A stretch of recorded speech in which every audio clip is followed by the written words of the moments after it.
reforma o esta ley genera directamente, por ejemplo, un registro de los usuarios. Otro punto que la ley establece y es el almacenamiento por hasta 24 meses de tus llamadas, mensajes. Pues ahora sí que el Ejecutivo a través de una comisión va a saber de dónde se habla, quién habla, por qué habla, qué dice, qué no dice, y esa información va a estar centralizada en una sola base de datos por 24 meses.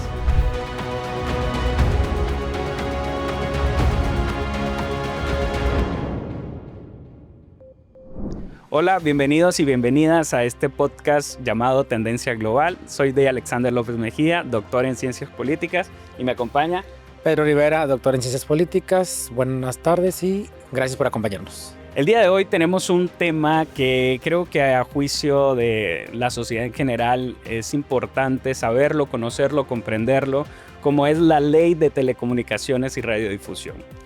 Esta ley tiene recientemente una aprobación casi mayoritaria en el Congreso. Primero se revisó la idea general, es una iniciativa de ley que nace desde diciembre, pero actualmente se encuentra en un proceso casi de publicación, ¿no? Ya se pasó la etapa de la revisión general, se pasó la etapa de la revisión en lo particular, esto es revisar artículo por artículo, evitar de que no hayan o no existan cosas ahí que podría contravenir la Constitución, etcétera, etcétera. Esta ley tiene un sustento actualmente jurídico bastante polémico, por así decirlo, puesto que trata o trastoca temas que podrían considerarse relevantes en términos de la privacidad y protección de datos. Así es, esta ley, bueno, como ya se señala, ¿no? Viene directamente de diciembre del 24, donde se hace una reforma a la Constitución. Entonces aquí lo que sucede es que se modifican las normas, se crea la Agencia de Transformación Digital y Telecomunicaciones en conjunto con la Comisión Reguladora de Telecomunicaciones, y aquí es donde entramos en algunos aspectos a considerar en cuestión de su aplicación.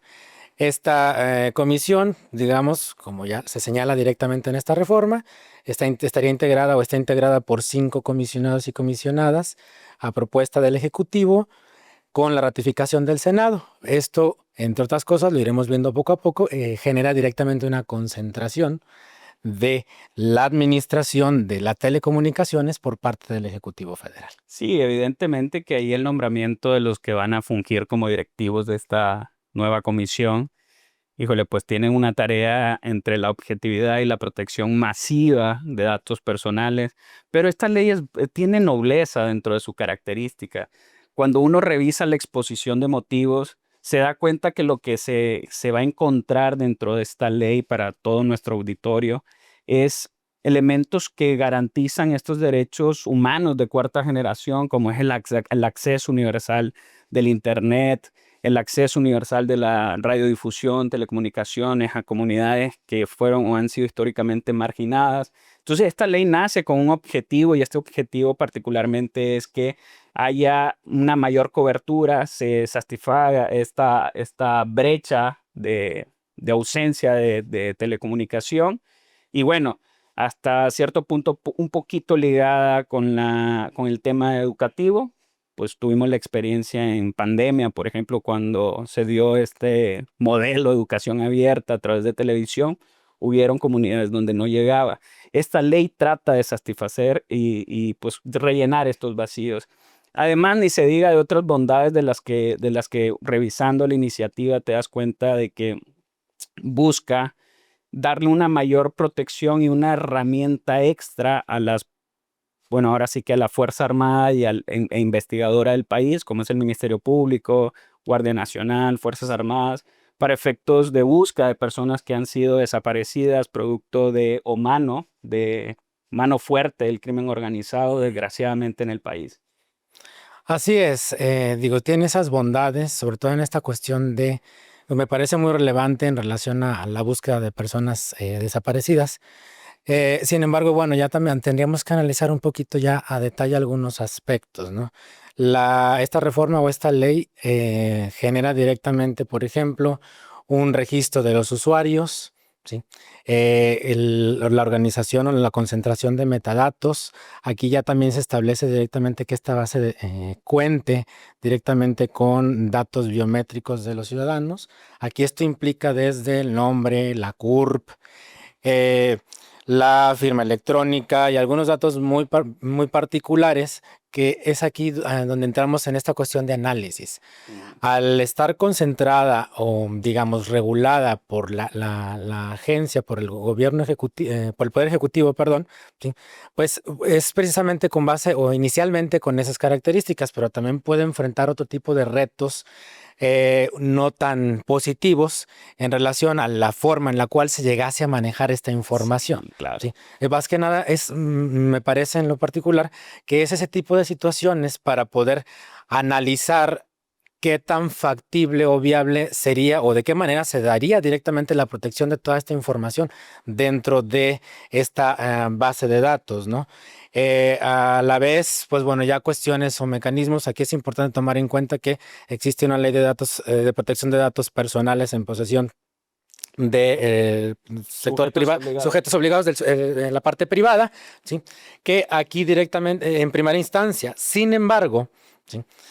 También sabemos que ya se dio la desaparición del INAI, del Instituto de Transparencia y Acceso a la Información Pública y Protección de Datos Personales, como organismo autónomo. Entonces aquí ya entramos en esta cuestión donde pues la información va a estar concentrada en este organismo administrativo que es la agencia, y aquí lo importante, lo relevante sería el analizar o el poder pues ver de qué forma es cómo se lograría garantizar la protección de esos datos, puesto que pues es información confidencial que pudiera generar fraudes, enfrentarse a hackeos directamente, como ya ha sucedido en otra ocasión, como en el caso de la Secretaría de la Defensa Nacional, ¿no? Donde hace un tiempo se generó esta situación y pues se da, digamos, el hackeo, una información pues un tanto confidencial, que pues donde nos garantiza o de qué manera podrían garantizarse que esta información se proteja y no se llegue a eso mismo, ¿no? Sí, totalmente. Para poner en contexto a nuestra teleaudiencia y a las personas que nos ven, si tú quieres utilizar un chip, si tú quieres utilizar o comprar un chip, tú vas a tener que darle al concesionario. El concesionario, para efectos de interpretación, vamos a decir Telcel, AT&T, Movistar. O sea, vas a tener que darle tu CURP para que una vez que se revise en una base de datos de que evidentemente coincide tu CURP con tus datos biométricos, se te pueda habilitar el uso de las llamadas, el uso de los mensajes. Y esto quiero ser categórico y que quede pues bastante claro, no porque lo digo yo, sino porque lo dice la ley.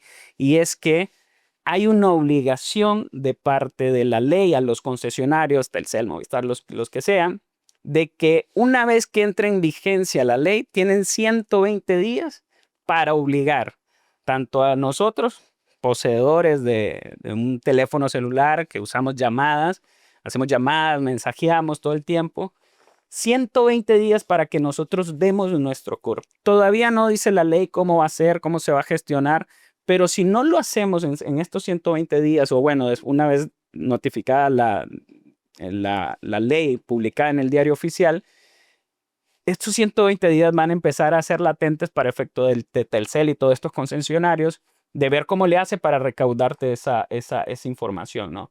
Además, otro punto que la ley establece y es el almacenamiento por hasta 24 meses de tus llamadas, mensajes, geolocalización, que ese es otro punto, híjole, que un poquito picante, ¿no? Hasta cierto punto, porque pues ahora sí que el ejecutivo a través de una comisión va a saber de dónde se habla, quién habla, por qué habla, qué dice, qué no dice, y esa información va a estar centralizada en una sola base de datos por 24 meses. Entonces, es un riesgo en doble sentido, es una oportunidad para darle búsqueda a todas esas personas que desgraciadamente han sido secuestradas, pero también es un arma de doble filo porque entonces hay 24 meses de información tuya que dijiste, llamaste, te moviste de un lado a otro, que puede ser utilizada con otros fines. Y aquí entra hasta cierto punto el factor quien inventa la ley hace la trampa, porque la ley dice de que para que compres un chip, vas a tener que dar tu CURP. Bueno, pero es que yo me encargo o mi función es delinquir. ¿Cómo hago? Usurpación de identidad. Ujú. Entonces yo voy a llamarte haciéndome pasar o dando tu CURP, accedí a tu CURP, me robé tu información, te llamo, te extorsiono, cometo el delito, pero ¿a quién van a buscar? Claro. A la Al persona titular. que es el titular de ese CURP. Entonces, estos son los riesgos que conlleva esta ley y es importante que, dicho sea de paso, estemos conscientes de lo que va, de lo que trata, el impacto que va a tener. También, si bien es cierto, hay otros puntos muy buenos, muy a favor, que es como el control de las tarifas, es casi esta monopolización que va a tener el Estado de, bueno, aparte de que proveer Internet y proveer servicios, también va a imponer un techo, ¿no? A los aranceles y a los gastos más bien a los servicios, a los precios por servicio. Pero también, si te roban el celular en el Pal Norte, por ejemplo, ya vas a poder hacer una llamada, oye, me robaron el celular en tal lugar, lo pueden geolocalizar, pero mientras tanto bloquean el celular, queda inútil. Entonces, ¿se le cierra un mercado al crimen organizado? Sí, pero, ¿qué dices tú? En cierta parte, porque sí, aquí lo importante, insisto, es ver la manera en la cual cómo se lograría garantizar la protección de toda esa información. Sí, esa es Por la una parte parte delicada. tenemos, digo, son derechos que tenemos como ciudadanos el que se nos proteja toda nuestra información. Claro. Al mismo tiempo, insisto, no existe un organismo constitucionalmente autónomo como lo había anteriormente. Toda esta parte, pues ya también se maneja por parte del Ejecutivo, ¿sí? Adicionalmente a todo esto, bueno, ya lo señalabas, toda la información que se maneja. Desde un punto de vista administrativo, las fiscalías, las Fuerzas Armadas podrían en todo caso solicitar algún tipo de información a esta agencia, ¿sí? Con algún fundamentado y motivado, ¿sí? Pero desde un punto de vista meramente, digamos, administrativo, ¿sí? Claro. O incluso también esta parte de las comunicaciones privadas, pues podría realizarse con una orden jurisdiccional, con una orden de un juez, ¿sí? Inicialmente. Pero insisto, con esta reforma pues se puede de manera directa realizar desde un punto de vista meramente administrativo, ¿sí? Claro. Entonces aquí ya entramos en esta cuestión de que pues no tenemos algún otro organismo ante el cual poder acudir para, en todo caso, protegernos directamente de algunos aspectos como los que ya mencionabas, ¿no? De algún tipo de fraude o de robo de identidad, etcétera. O sea, es esta cuestión porque tenemos que acudir ante la propia autoridad administrativa, ¿sí? Entonces digámoslo así, me parece que es un aspecto tanto de juez y parte, ¿sí? Donde eso es a lo que nos estaríamos nosotros enfrentando en este momento, ¿no? Claro. Y a la vez, pues digamos, esta forma de lograr o de que también poder llegar a prestarse, ¿sí? ¿Por qué no decirlo? Digamos, a un mal manejo directamente de esta información, ¿sí? Y digo, no me quiero meter en cuestiones de carácter política ni mucho menos, pero pues aquí el analizar de qué manera proteger por algún tipo de espiar comunicaciones a particulares, a oposición, disidentes, etcétera, que digo, y no es que yo lo esté señalando de manera radical, no sabemos exactamente si vayamos directamente a este punto. Aquí hay detalles que hay ejemplos de otros países donde de una u otra manera han tenido esta estructura y pues vamos, van encaminadas o se utiliza en este tipo de situaciones. Sí, yo creo que esa es la parte reto, ¿no? De la ley, poder saltar esa brecha. Insisto, creo que en términos sociales la ley no solo es de interés general, sino que además atiende en esa exposición de motivos que tuve el placer de poder leer, que hay un detrás muy legítimo y hasta cierto punto noble, ¿no? Que es incluso el derecho de audiencias de personas sordas, que tienen y obligan ahora a las personas del medio de telecomunicaciones que haya un intérprete de señas, perdón. Entonces, eso es algo positivo. En todos los programas, en todo lo que se esté transmitiendo, tiene que haber, así como el derecho de las comunidades indígenas, afromexicanos, que van a tener incluso la potestad de monetizar dentro de sus canales comunitarios lo que vayan a presentar, ¿no? Yo creo que esa es la parte bonita de la ley, ¿no? Recapitulando en grandes rasgos, podemos decir que la ley podría entenderse dentro de 4 rangos, ¿no? El primero es que dentro de la protección que el Estado te quiere brindar como ciudadano tú debes de ceder como ciudadano también tus datos. Entonces, para acceder, contratar un servicio de internet, contratar un servicio relacionado a la telecomunicación o radiodifusión, sí o sí tu CURP. Sí o sí. Otro punto es la geolocalización, ser consciente de que tus llamadas están siendo geolocalizadas, tanto para bien o para mal. O sea, cada quien sabe lo que anda haciendo, pero si sabes que no andas haciendo nada malo y eres víctima de este tipo de delitos, pues vas a saber de que eventualmente existe la posibilidad de que te geolocalicen, ¿no? El tercer punto que considero es la regulación de las tarifas y los precios, algo muy positivo dentro de un estado interventor en el mercado, muy propio de otras escuelas, ¿no? No sería el caso de Argentina. Sin embargo, creo yo que es muy propio de estados de corte muy socialista, como viene siendo esta administración. Y por último, la facilidad de que se te bloquee tu celular, ya no se te bloquea tu cuenta, porque inicialmente en la iniciativa estaba un artículo muy polémico, el 109, que decía que te podían bloquear temporalmente o suspender temporalmente tus cuentas de redes sociales si miraban algún comportamiento no inapropiado. Sus razones habrían, pero también ganaron las otras razones por las cuales se decidió reformar. Entonces, esta ley es buena, es mala. Bueno, la intención es buena, que tiene puntos que puedan ser utilizados para una concentración de poder también. Pero, insisto, es muy prematuro hablar de ello. Hay información en redes sociales, en internet, hay videos en TikTok que andan diciendo la nueva ley censura, la nueva ley mordaza, somos la nueva tal país, Sí. somos tal país, gobierno espía. Sí, porque son divulgación que hasta cierto punto es la forma en cómo la oposición ve la posibilidad o la oportunidad de hacerle saber al pueblo de que la ley es mala, ¿no? Digo, puede que tengan sus razones, obviamente la oposición probablemente ahora se mensajeen por cartitas como en los años o en los 1800, porque saben de que si mandan un WhatsApp, una llamada, podrían estar siendo rastreadas, ¿no?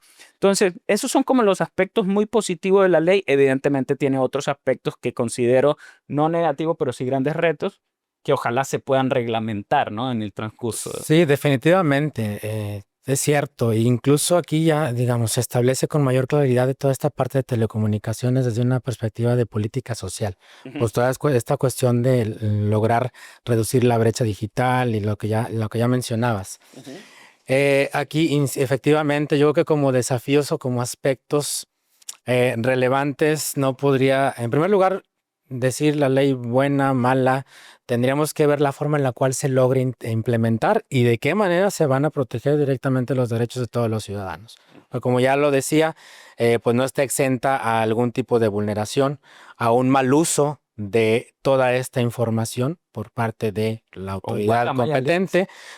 Efectivamente, directamente este tipo de situaciones o de aspectos maliciosos que se pueden dar ahorita directamente con toda esta parte tecnológica. Y a la vez directamente, insisto, el tener un fundamento y una motivación para solicitar cualquier tipo de autorización. Aquí entramos directamente en buscar proteger directamente los derechos de los ciudadanos, particularmente en cuestión de datos personales, Sí. que esa es la cuestión clave. Aspectos positivos definitivamente, sí. El poder realizar trámites directamente de manera digital, mucho más sencillos, eficientes, etcétera, sí, incluso más rápidos, eso definitivamente, o sin lugar a dudas, que es muy positivo. Eso con la llave MX, ¿no? Ajá, exacto, Que sí. pertenece a la agencia, que si bien la ley no la vincula, pues bueno, es una agencia que es de telecomunicaciones, tiene la llave MX y ahora para que puedas utilizar tus teléfonos o tus redes sociales vas a tener que acceder a ella hasta cierto Sí, punto. claro, porque eso es definitivo. Y si no se da de alta en este registro, pues definitivamente va a quedar inhabilitado. Sí. Claro. Aquí el punto es ese tipo de situaciones, ¿por qué? Porque dentro de las atribuciones que tiene la agencia, ¿sí? Implicaría también, por ejemplo, algún tipo de suspensión de algún medio de comunicación, ¿sí? Por cualquier aspecto, comentario, opinión que realizara, digamos, probablemente en contra o incómoda respecto al gobierno en turno, ¿sí?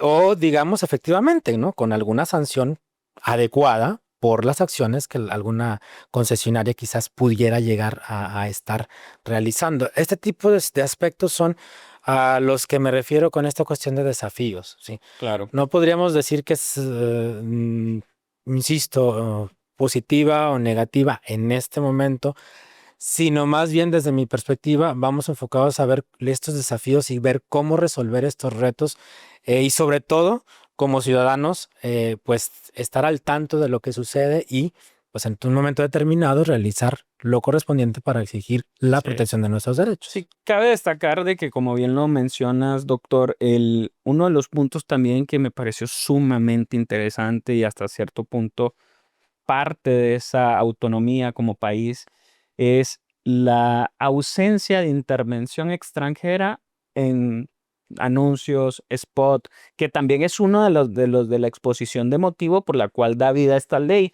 porque de repente mirábamos en canal de señal abierta uno que otro anuncio que daba indirecta o implícitamente un mensaje en contra de los migrantes y un apoyo totalmente a una campaña, creo que desde mi punto de vista, con tintes xenofóbicos por parte del presidente Donald Trump, que es una perspectiva muy personal, de que ya no va a ser posible que México transmita una propaganda, un anuncio, un canal que sea con fines ideológicos o que se le conoce como la transnacionalización ideológica. Eso ya no va a existir, es decir, mañana no va a salir un anuncio de Ford, no sé, hablando de que Ford solo contrata americanos y los migrantes, y bueno, no, eso ya no va a existir con esta nueva ley y es un aspecto súper positivo, pero también deja abierto el camino de que sí voy a permitir, no es que voy a cerrar la oportunidad de que Estados Unidos a través de su Secretaría de Turismo no diga que visiten Estados Unidos, por ejemplo. Eso sí sigue abierto para temas de difusión cultural o turística. Los países pueden pagar a un concesionario, a alguien de telecomunicaciones, un canal, y pueda transmitir siempre y cuando cumpla con estos estándares. ¿Qué pasa si viene implícitamente un mensaje con un tinte ideológico, con un tinte que afecte a la opinión pública? Pues ahora sí que la agencia, ¿qué va a hacer? Apagar. Suspender directamente este Ujú. tipo de instituciones por lo que ya mencionas, ¿no? Claro, y es como un poquito de los alcances de la ley, es un poquito de lo que esta ley trae. Digo, tiene sus aspectos que como personas en una sociedad casi individualista buscamos mantener nuestra privacidad y nuestra protección precisamente de nuestros datos personales, porque pues desgraciadamente estos vacíos de poder que han sido impregnados por organizaciones criminales han provocado una desconfianza masiva de la ciudadanía a las instituciones públicas. Y bueno, no lo digo yo, lo dicen las encuestas del INEGI, la percepción de la inseguridad, etcétera, etcétera. Y eso se hace como un pánico relativamente colectivo de que ¿por qué voy a dar mi CUR para utilizar mi teléfono? Sí, claro, aquí digamos se genera o se da directamente o existe en general esta desconfianza en las instituciones. Ujú. Entonces, al manejar este tipo de información, pues es donde, digamos, se exacerba muchísimo más esta situación y donde, pues insisto, es esta parte del reto de observar, analizar y sobre todo me parece también de ver esta parte o la parte operativa de la aplicación directamente de esta norma, ¿sí? Eh, para determinar precisamente lo que mencionábamos, qué tanta protección pudiera llegar a tener respecto a este uso. Claro. Como bien lo mencionas, ¿tiene aspectos positivos? Sí, tiene aspectos positivos. Directamente, ¿dónde?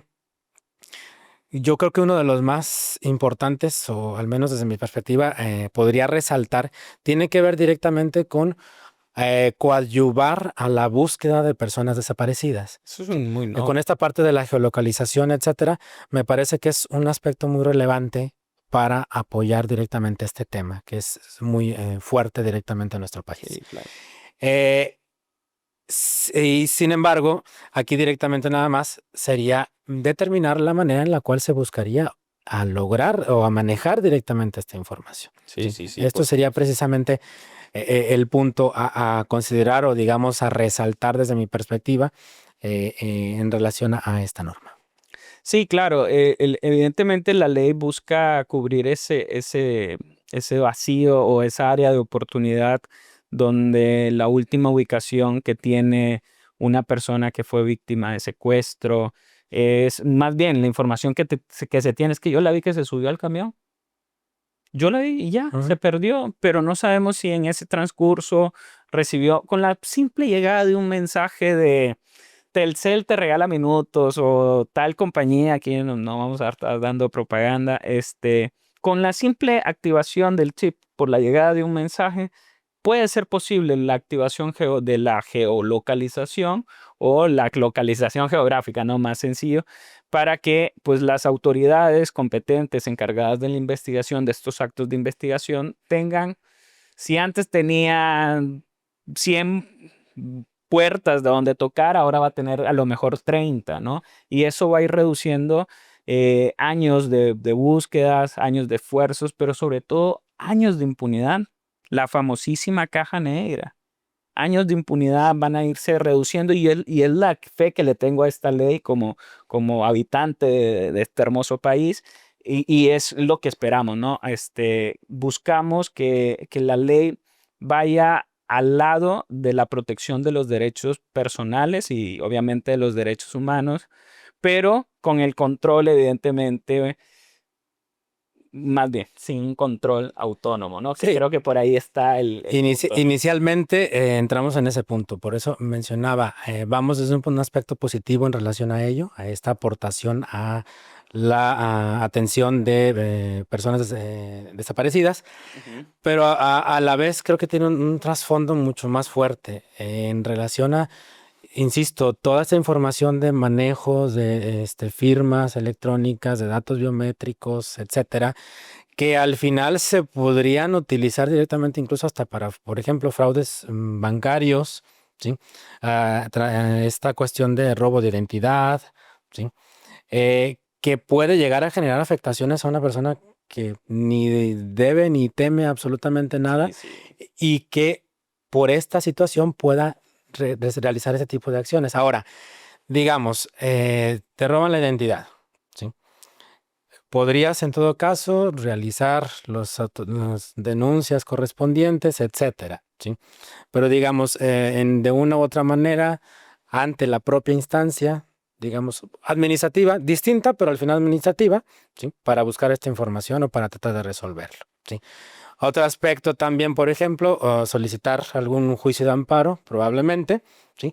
Pero insisto, con este último proceso electoral, ¿sí? Del Poder Judicial, pues también entramos en esa situación tendríamos que analizar la forma en la cual el juzgador en su momento realizaría la resolución para proteger un derecho que inicialmente estaría violentado por una autoridad administrativa.